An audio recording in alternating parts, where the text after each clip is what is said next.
തെരഞ്ഞെടുപ്പ് ഫലത്തിന് മണിക്കൂറുകൾ മാത്രമുള്ളപ്പോൾ കോട്ടയത്ത് ആത്മവിശ്വാസം കൈവിടാതെ മുന്നണികൾ. കേരള കോൺഗ്രസുകളുടെ പോരിനൊപ്പം എൻഡിഎയും നിർണായക ശക്തിയായ തെരഞ്ഞെടുപ്പിൽ ഫലം ആർക്കൊപ്പം നിൽക്കുമെന്നതിൽ ആകാംക്ഷ തുടരുന്നു.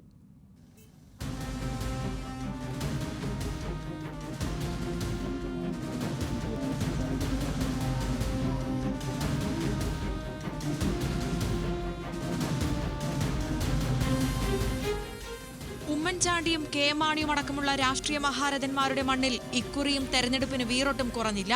കേരള കോൺഗ്രസ് ജോസഫ് വിഭാഗം, കേരള കോൺഗ്രസ് മാണി വിഭാഗങ്ങളുടെ പരസ്പര ഏറ്റുമുട്ടൽ, ഒപ്പം എൻഡിഎ കൂടി നിർണായക ശക്തിയായി മാറിയ തെരഞ്ഞെടുപ്പ്. ഫലമറിയാൻ മണിക്കൂറുകൾ മാത്രം ശേഷിക്കുമ്പോൾ മൂന്ന് മുന്നണികളും ആത്മവിശ്വാസത്തിലാണ്. 2019 UDF ടിക്കറ്റിൽ വിജയിച്ച തോമസ് ചാഴിക്കാടൻ കേരള കോൺഗ്രസ് എമ്മിന്റെ മുന്നണി മാറ്റത്തോടെ പിന്നീട് പ്രവർത്തിച്ചത് ഇടതുമുന്നണിക്കൊപ്പമായിരുന്നു. ഇക്കുറി ഇടത് ടിക്കറ്റിൽ മത്സരം. ഇടതു പാർട്ടികളുടെ സ്വാധീനത്തിനൊപ്പം കേരള കോൺഗ്രസിന്റെ പരമ്പരാഗത വോട്ടുകൾ കൂടി ചേരുമ്പോൾ മണ്ഡലം ഇടതുമുന്നണിയിൽ തന്നെ അടിയുറച്ചു നിൽക്കുമെന്നാണ് LDF പ്രതീക്ഷ. കോട്ടയം മണ്ഡലത്തെ സംബന്ധിച്ച് ഞങ്ങൾ തികഞ്ഞ ആത്മവിശ്വാസത്തിലാണ്.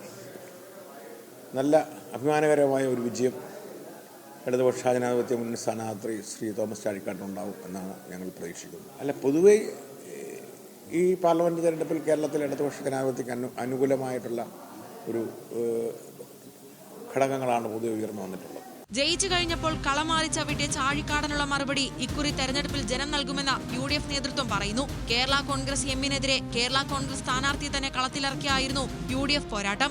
ജനങ്ങൾക്ക് UDF ജയിക്കണമെന്ന് വാശിയുണ്ടെന്നും മണ്ഡലത്തിൽ ഫ്രാൻസിസ് ജോർജിന്റെ വിജയം സുനിശ്ചിതമാണെന്നും UDF നേതൃത്വം പറയുന്നു.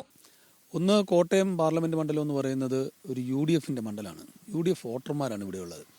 കഴിഞ്ഞ തെരഞ്ഞെടുപ്പിൽ UDFന് വലിയ വിജയം നൽകിയ മണ്ഡലമാണിത്.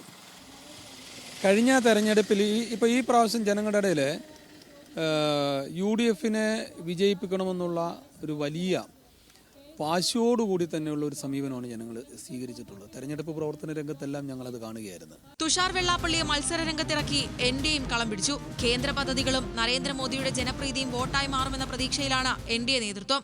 നരേന്ദ്രമോദി എന്ന ഒരു ഇന്ത്യയെ കണ്ട ഏറ്റവും വലിയ ഒരു ഭരണാധികാരിക്കുള്ള പിന്തുണ, അംഗീകാരം, അദ്ദേഹത്തിൻ്റെ പദ്ധതികൾക്കുള്ള അംഗീകാരം, അതോടൊപ്പം തന്നെ NDAയുടെ സ്ഥാനാർത്ഥി ഈ കോട്ടയത്ത് അദ്ദേഹത്തിൻ്റെ ബന്ധങ്ങളും അദ്ദേഹത്തിൻ്റെ സൗഹൃദവും ഇതെല്ലാം ഈ തെരഞ്ഞെടുപ്പിൽ NDAയ്ക്ക് അനുകൂലമായി മാറുകയാണ്. കഴിഞ്ഞ തെരഞ്ഞെടുപ്പിനേക്കാൾ പോളിംഗ് ശതമാനത്തിൽ കാര്യമായ കുറവ് ഇക്കുറി കോട്ടയത്തുണ്ടായിരുന്നു. ഫലമറിയുന്നതിന് തൊട്ടുമുൻപും മുന്നണികളുടെ കണക്കുകൂട്ടലുകളും വിശകലനങ്ങളും അവസാനിക്കുന്നില്ല.